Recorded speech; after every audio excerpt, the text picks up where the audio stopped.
دوستو، آپ تو جانتے ہی ہوں گے کہ موجودہ وبا نے پوری دنیا کو اپنی لپیٹ میں لے لیا ہے اور یہ بہت تیزی سے پھیلتی ہی جا رہی ہے، اور چند ممالک میں اس کے پھیلاؤ کا ذمہ دار تبلیغی جماعت کو ٹھہرایا جا رہا ہے۔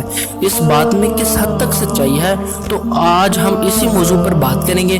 السلام علیکم دوستو، میں ہوں سعد طاہر اور آپ دیکھ رہے ہیں سعد ٹی وی۔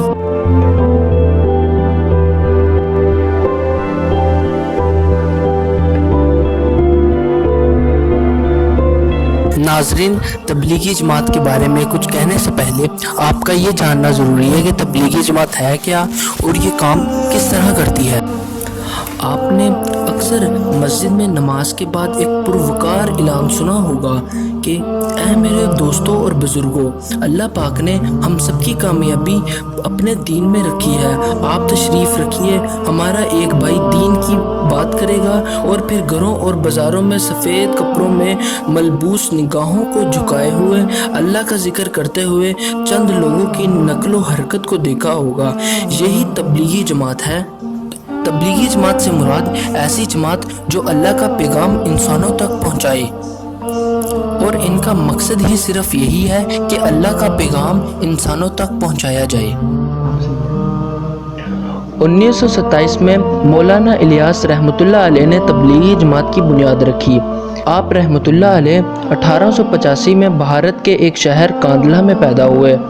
آپ رحمۃ اللہ علیہ شروع ہی سے علم کی مجلسوں میں بیٹھتے اور اللہ والوں کی صحبت سے مستفید ہوتے۔ آپ کو شروع ہی سے دین کا انتہائی غم تھا۔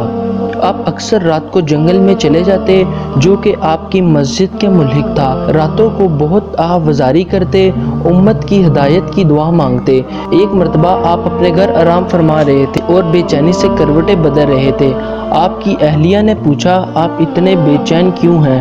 تو آپ نے فرمایا، اگر میری پریشانی کا آپ کو علم ہو جائے تو اس پریشانی میں دو لوگ شریک ہو جائیں۔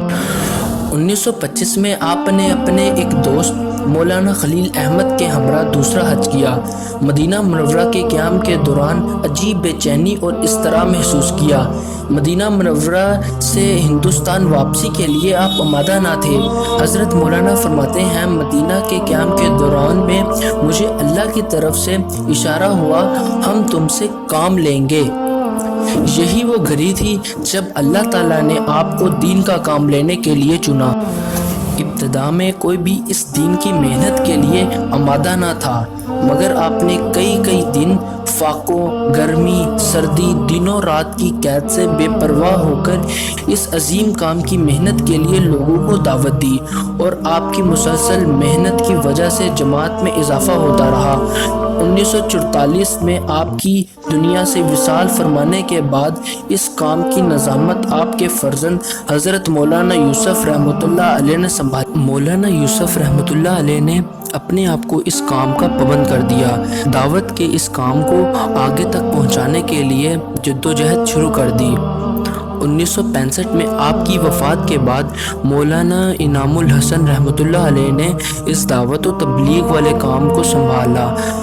اپنی وفات سے چند عرصہ پہلے آپ نے 10 بزرگوں کی شورا بنانے کا فیصلہ کیا اور فرمایا، اہل شورا آپس میں مشورہ کر کے کسی ایک کو اپنا امیر مقرر کر لیں، جن میں 4 احباب پاکستان سے حاجی عبدالوہاب، مفتی زین العابدین، مولانا سعید خان، بھائی افضل، اور 5 احباب انڈیا سے مولانا زبیر، میاں جی محراب، مولانا عمر، مولانا اظہار الحسن اور مولانا سعد، جو کہ مولانا الیاس رحمۃ اللہ علیہ کے پرپوتے اور مولانا یوسف رحمۃ اللہ علیہ کے پوتے ہیں، اور ایک صاحب مولانا عبد المقیت بنگلہ دیش سے تھے۔ اس شورا میں سے اس وقت مولانا سعد ہی حیات ہیں اور باقی تمام حضرات وقتاً فوقتاً وفات پا چکے ہیں، مگر مولانا سعد کے علاوہ انڈیا، پاکستان اور بنگلہ دیش میں اس دعوت والے کام کو کرنے والے ذمہ دار صاحب موجود ہیں، جن میں مولانا احمد لاٹ، مولانا ابراہیم دیولہ، اور پاکستان سے مولانا نذیر الرحمان جو کہ رائیونڈ کے امیر ہیں، اور مولانا طارق جمیل نمایاں ہیں۔ دنیا کا شاید ہی کوئی ملک ہو جس میں دعوت و تبلیغ کا یہ کام نہ ہو رہا ہو، اور پاکستان میں تمام شعبہ زندگی سے تعلق رکھنے والے لوگ اس کام سے منسلک ہیں۔ یہ تو ہو گیا جماعت کا مختصر تعارف۔ ہم اگلی ویڈیو میں مولانا الیاس رحمۃ اللہ علیہ اور مولانا یوسف رحمۃ اللہ علیہ کا تفصیل تعارف آپ کے سامنے پیش کریں گے۔ تو اب آتے ہیں اس بات کی طرف کہ کیا اس وقت جو وبا ہمارے وطن پاکستان اور پوری دنیا میں تباہی پھیلا رہی ہے، کیا پاکستان میں اس وبا کو پھیلانے کے لیے تبلیغی جماعت کو ذمہ دار ٹھہرایا جا سکتا ہے؟ تو جناب، جس وقت ایران سے زائرین کو حکومتی لوگوں کے تعاون سے بارڈر پار کروایا گیا، جس کی وجہ سے کرونا کی وبا پاکستان میں داخل ہوئی، تو پارلیمنٹ اور پارلیمنٹ کے باہر حکومتی احباب کو تنقید کا نشانہ بنایا گیا، اور ایران سے آنے والے زائرین جو کہ شیعہ مسلک سے تعلق رکھتے تھے، ان سے نظریں اٹھانے کے لیے تبلیغی جماعت کو نشانہ بنایا گیا۔ ناظرین، جیسا کہ آپ جانتے ہیں کہ جب نیوزی لینڈ میں مسلمانوں کی مسجد میں حملہ ہوا اور وہاں کی پرائم منسٹر نے جس طرح مسلمانوں کے حق میں آواز اٹھائی، امریکہ کی پارلیمنٹ میں اس وبا کے بعد جس طرح قرآن پاک کی تلاوت کی گئی، اور امریکی صدر نے اس وبا کے بعد امریکی خواتین کو سکارف پہننے کی تجویز دی، اور جس طرح چائنا کے صدر نے مسلمانوں کی مسجد میں جا کر اپنے ملک سے اس وبا کا خاتمہ کرنے کے لیے دعا کروائی، یہ سب اسی تبلیغی جماعت کی محنتوں اور کاوشوں کا نتیجہ ہے۔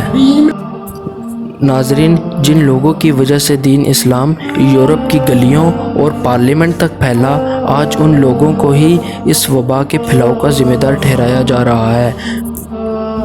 آپ کو یہ ویڈیو کیسی لگی؟ آپ بھی اپنی رائے کا اظہار کمنٹ سیکشن میں کر سکتے ہیں۔ Please like, share and subscribe our channel.